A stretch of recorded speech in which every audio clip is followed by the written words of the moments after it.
She was kind of floating in uncertainty and said with anxiety, "What should I do? I run a jewelry shop using this laptop. If it stops working, I'm really in trouble. There are even some shipments to customers that are midway." "Don't worry, I'll figure something out. Just calm down for now." I said this to encourage her. I might be able to solve this problem for her. My name is Josh. I'm 28 years old and a freelance IT engineer. I often get work through acquaintances. While I never run out of requests, they're not exactly abundant. That's why I think it's essential to broaden my work scope by upgrading my skills. Woken up by the alarm clock in the morning, another day begins.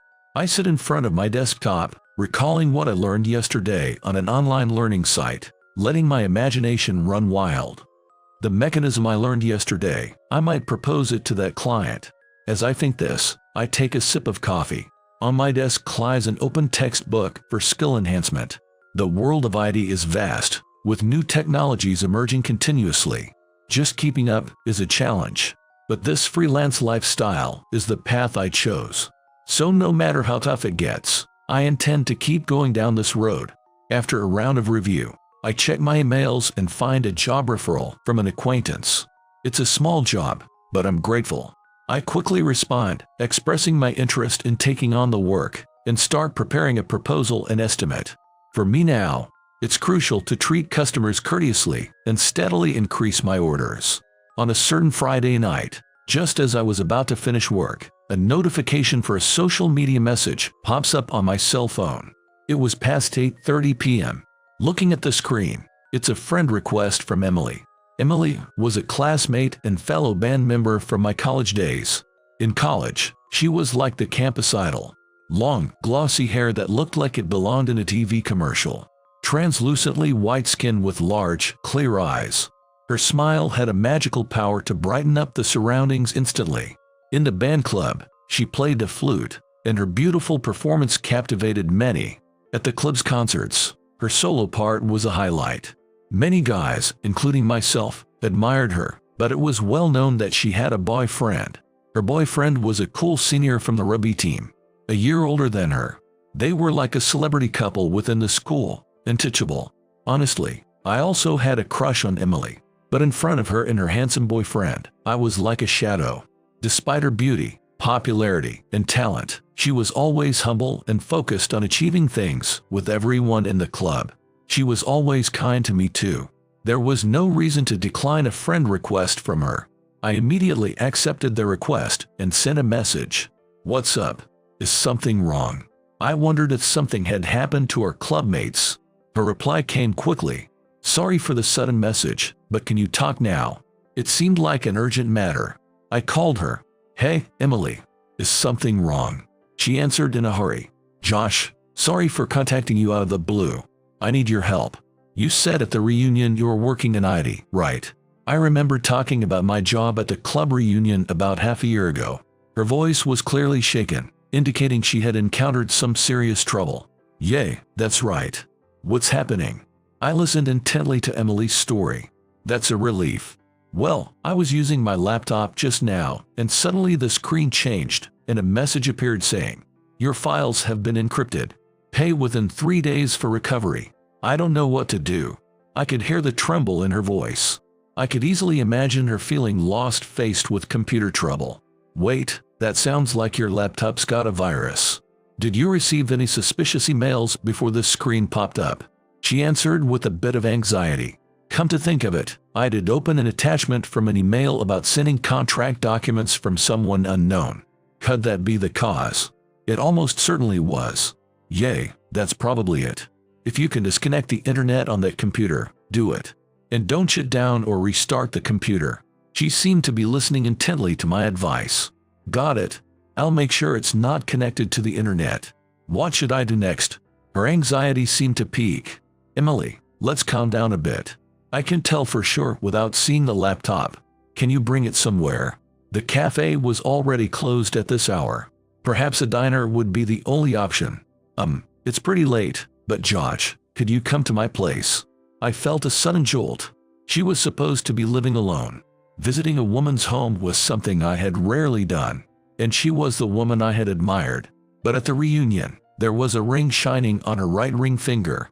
Could it be that her boyfriend was living with her? Such thoughts crossed my mind. Sure, if it's not too much trouble.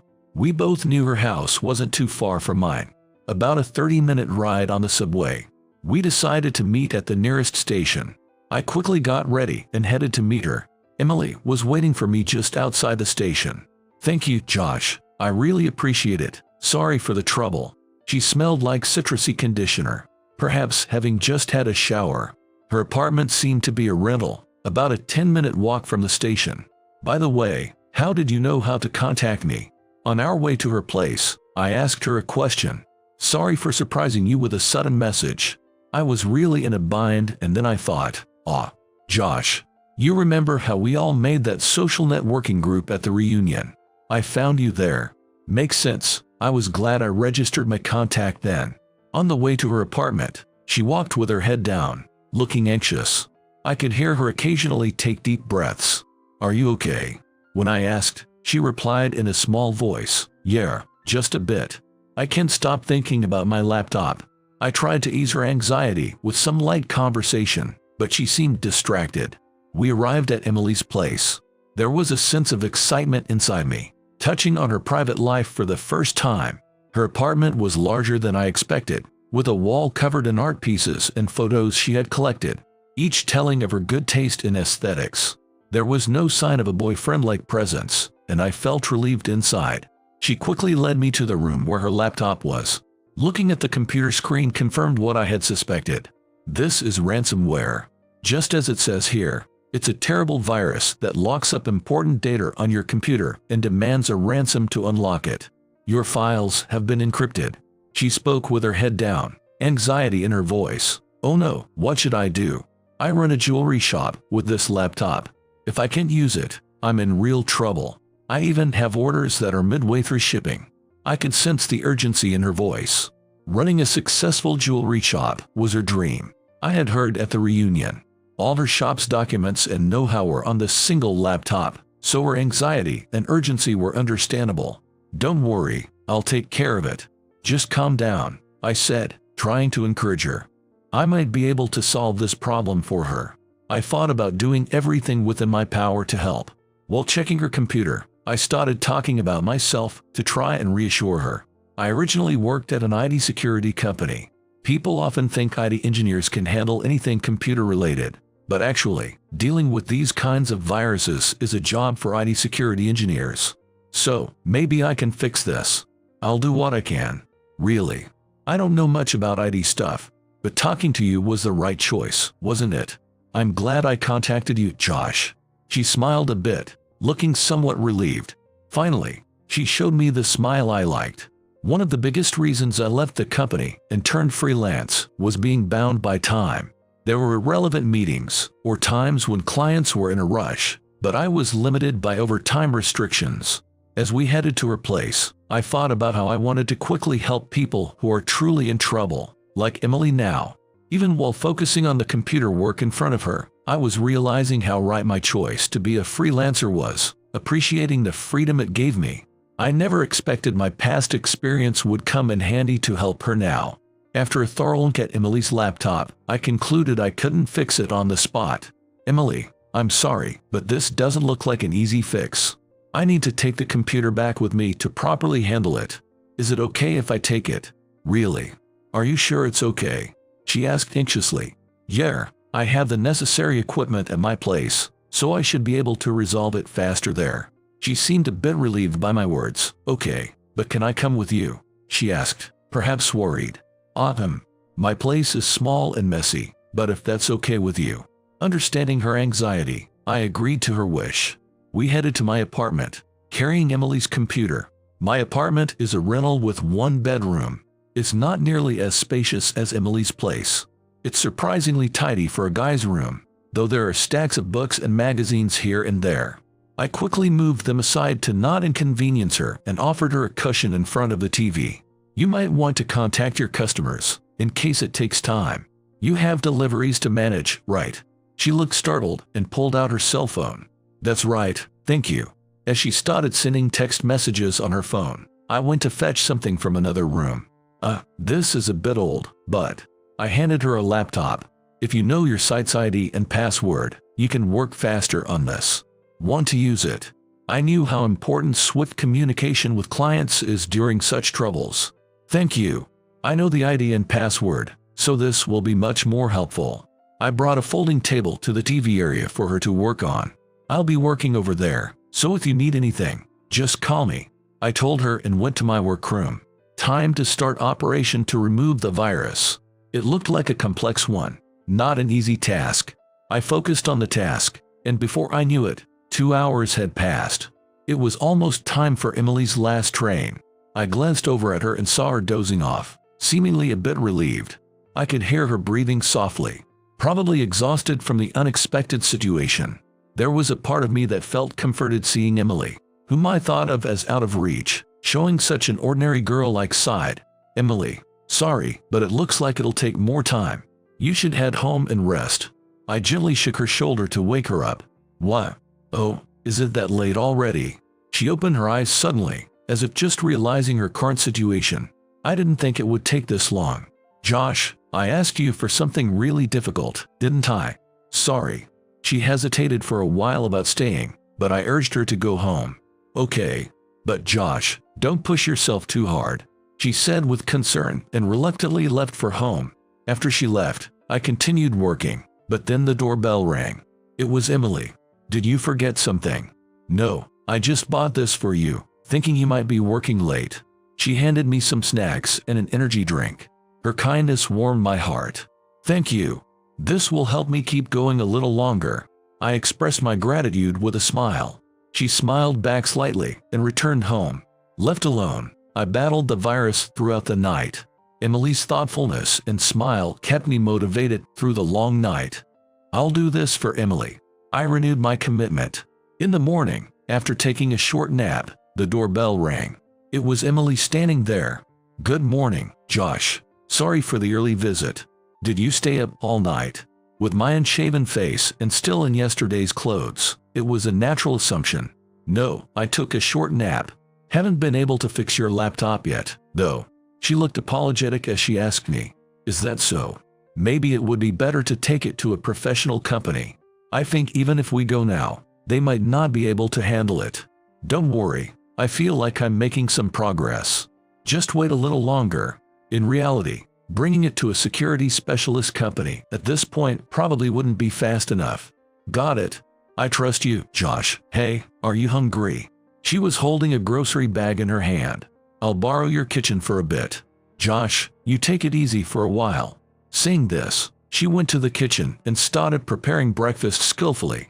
Watching her cook, I realized I was grinning and quickly turned back to the TV so she wouldn't notice. She made eggs with bacon and onion soup, with ingredients and seasonings she brought from her home. The bread was warmed by the toaster, and it was a proper breakfast that I hadn't had in a long time. The onion soup in particular was comforting for my tired body. After breakfast, I was back to staring at the computer screen. After eating, she picked up the cleaner and started tidying up the entire room. At first, I hesitated, but she insisted, saying, doing something will help me distract myself. So I let her. In the evening, I finally resolved the problem with Emily's laptop. I managed to remove the virus and complete the data recovery. I felt a wave of relief inside. Emily, everything's okay.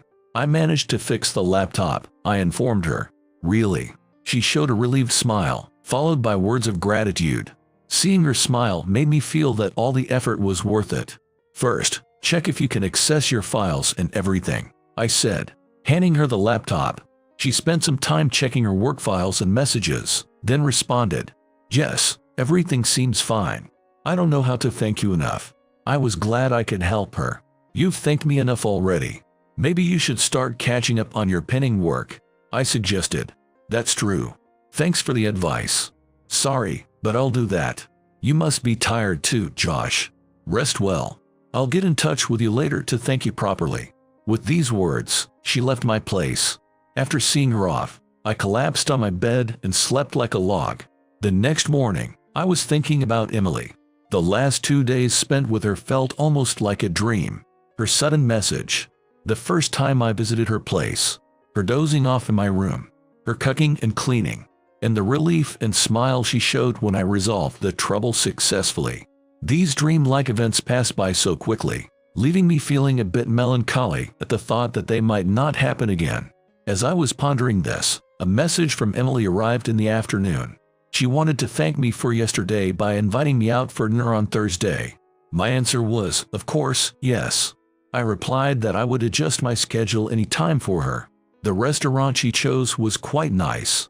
When I arrived at the appointed time, Emily was already waiting. She was dressed in an elegant dress, a different vibe from her usual casual look.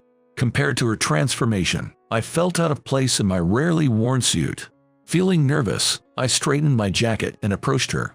Emily looked at me and smiled brightly. "Josh, you look great in a suit. And you, in that dress. It really suits you," I said, a bit shyly, with words I'm not used to saying. As we sat down and enjoyed the meal, Emily made an unexpected proposal. She hesitated a bit and asked, "Josh, if it's not too much trouble, could you help me with maintaining and improving the website for my jewelry shop? I'm not good at that area. I can afford to pay a lot, though. I do work other than security. Of course, I'd be happy to help. I've been thinking about expanding my work scope. For you, I'll do it at a friend's rate." I readily agreed. Emily looked relieved. "Really? That's great. It's reassuring to have your help, Josh." She repeated her words of gratitude. The dinner conversation mainly revolved around plans for her business and reminiscing about our college days, making for a meaningful time. Her additional work request was a chance for me to expand my range of orders. I accessed Emily's site and developed improvements for the content and SEO strategies to increase site traffic, consulting with her on these measures. As a result, there was a noticeable increase in traffic. Eventually, a major sale event was announced on a large online shopping site where Emily's jewelry shop participated. She planned to significantly boost sales by leveraging this opportunity. "Josh, I need your help with the preparations for the sale. If we can acquire new customers, it might significantly increase sales. I want to give it my all," she said earnestly. "Of course, I'll help with anything I can." Her shop, besides her own creations, also dealt with accessories from other designers, and she needed to set highlight products and adjust prices for them. She provided precise and planned directions to everyone involved in the listing. Her leadership was crucial for the shop's fate. I utilized my IT skills to enhance the efficiency of promotional activities on social media and to enrich the content of the website. On the day of the sale, her shop received an unexpectedly large number of orders, greatly surpassing the sales target. A huge success. Thank you, everyone. We couldn't have been this successful without your help. After the sale, she expressed her gratitude to all involved, including me. This success also expanded my technical skills and opened up prospects for new orders. It was all thanks to Emily for giving me this opportunity. To celebrate the sale's big success, I invited Emily to a beautiful restaurant in town. The table was arranged near the window, offering a romantic view of the night scene outside. During dinner, looking at Emily's smile, I felt all my efforts had been rewarded. And at that moment, I felt it was the right time to confess my feelings. Honestly, I was afraid of being rejected and ruining our relationship. But as we became more involved in work and she, whom I had admired, felt closer than ever, I realized my admiration had turned into love. I couldn't keep hiding my feelings any longer. My heart was racing. After taking a sip of wine to moisten my dry throat, I turned to Emily. "Emily, I've liked you for a long time. I wanted to tell you that today. Emily, will you be my girlfriend?" I confessed with all my courage. Surprise flickered in her eyes, but it quickly turned into a warm smile. "Josh, thank you. I've actually been interested in you too. I'd be happy to." Her response filled me with joy. I decided to give her a gift. It was a love ring, secretly purchased anonymously from her shop. Emily recognized it immediately. "This is the one I made, isn't it?" Her joy was mixed with emotion. It was a piece she had proudly shown me while working together, saying, "I've made a good one. Josh, thank you. I'll treasure it." On our way home, we walked hand in hand. Emily suddenly started reminiscing. "Hey, did you know that you were the reason I started my jewelry shop?" "What do you mean?" I had no recollection of such a thing. "In college, I made a little bird-shaped pendant. I was wearing it when my boyfriend at the time told me he'd rather see me wearing jewelry he has given me, which made me really sad. Then you came along and said, "That pendant is pretty. I'd like one too," and I gave that to you. Her story brought back a clear memory. She had looked so sad. I had spoken to her without thinking. Then you put that pendant on your bag and showed it off to others. Especially girls in the club started saying they wanted one, that they wished I'd make them one. That's what got me into making jewelry. It was thanks to you. I had no idea. I knew her accessories were popular back then, but I didn't realize I was the catalyst. Emily continued her story. Even at the reunion, you had a new bag, but you were still wearing that pendant, faded as it was. I was so happy. I thought she hadn't noticed. Well, it was a gift from the person I admired. I wanted to treasure it, along with the memory. Emily's face seemed to turn a bit red. After that, we started dating. Walking hand in hand every day felt like a dream come true. We now wear matching rings that Emily made, living together. And now, we're preparing for a new step in our life. This spring, we're getting married. I feel an indescribable happiness about the future I'll share with Emily.